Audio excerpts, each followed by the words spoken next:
really can't deny the fact that the Chinese have come in the market and they are giving cars to the market, and the market seems to be responding to these cars. So yeah, like I'm saying, we are seeing that the Chinese brands are in the market, but regardless of this, there seems to be, I think, a disconnection with the German brands and the consumers. And I'm saying there seems to be a disconnection because we've seen the decline in sales of the German brands over the course of the past 5 years, at least in South Africa. And this is at the hands of your Haval, your Cherry, your GWM, all these Chinese manufacturers that have come into the country or into the picture. And the crazy thing about the whole thing is, right now, if you go to Volkswagen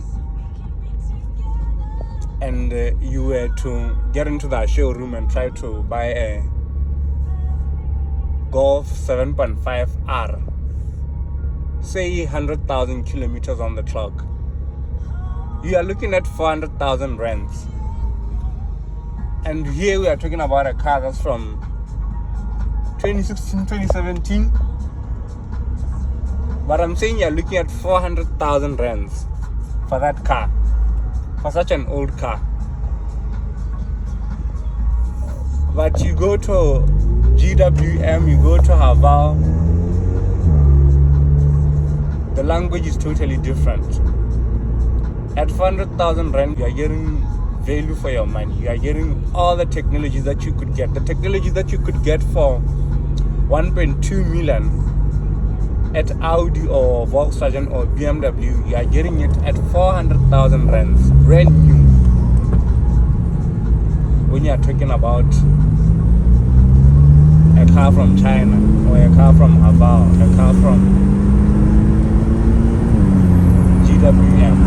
Now, currently, I don't know, the Chinese brands still don't produce sedans, they don't produce hatchbacks, they don't produce your sport cars, and these are segments that your German brands are still holding on to daily. And the interesting thing is, we don't know if the Chinese were to launch into these segments, what will happen? Are we going to see a further decline for the German counterparts or what?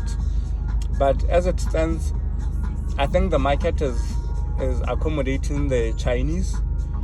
What remains to be seen is whether the cars are quite reliable, and in terms of like the engine in the long term, the gearbox in the long term, whether they can, the aftermarket support, whether it will be there like that.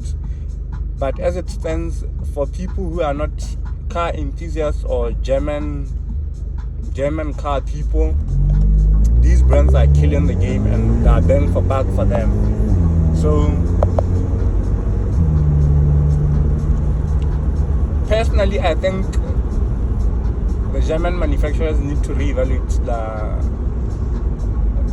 their positioning in the market and how they are packaging their product to us as the consumers, because clearly the response is different, and the sales they speak exactly that. You can see that the Chinese are knocking, and they're knocking in hard.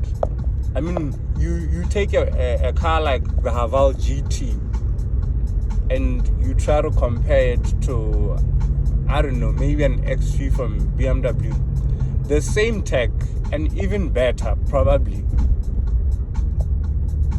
you are getting it for 60-70% of the price that you'd normally get it for if it was BMW or if it was an Audi car, an Audi SUV. So these are some of the factors. And again, some would argue that these Chinese brands are not bringing anything to South Africa, whereas like your local manufacturers have these German manufacturers have plants in South Africa whereby they are actually hiring locals and creating employment for South Africa. Well, it's a fair market, and right now the consumers are saying something else. So I think in the long term, the German brands need to like evaluate their positioning and see how they are going further, because the Chinese are just here and killing it, and I don't think we are going to see this stopping. The trend is going to keep on going like this.